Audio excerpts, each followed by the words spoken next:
This video is for business leaders who want to maximize their effectiveness by learning when and how to choose between visualization and real practice. By the end of this video, you'll know more than most gurus do about how to use both properly.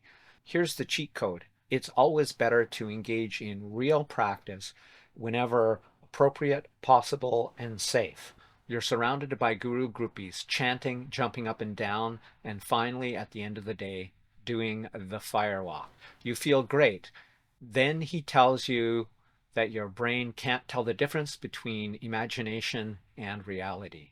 You leave the event feeling empowered and destined for greatness.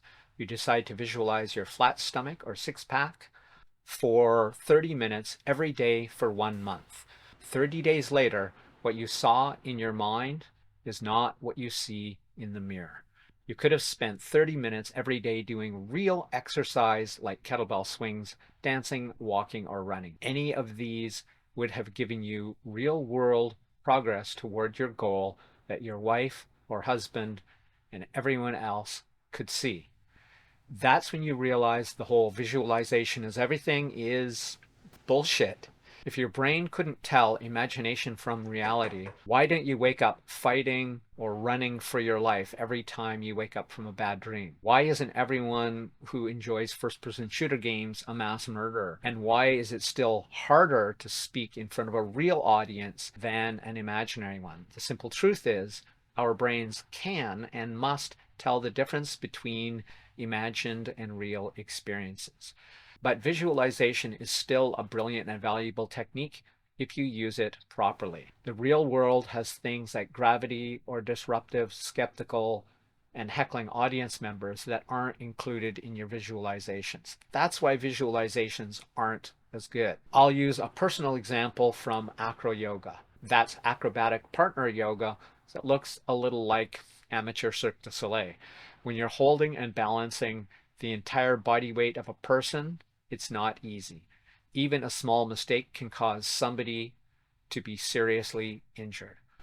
All the visualization in the world doesn't prepare you for the physics, strength, and balance it requires. You can only lift and hold somebody above your head a few times before you need to rest. That's where visualization can be used effectively to maximize your performance. You can visualize the proper technique 197 times without breaking sweat. You can use the same strategy to practice anything. Use what you've learned from real world practice to make your visualizations as realistic as possible.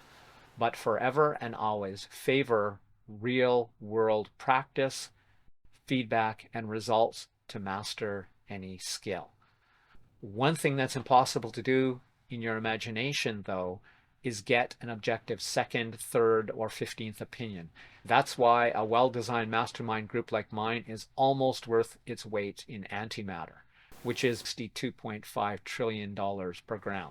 Click the link in the description to join my $397 per month mastermind group, free for 3 months, but only for a limited time, after which the price goes up continuously. So that's it for Crush It Club 307. Visualization versus real world practice. My name is Tim B. Green. Bye for now.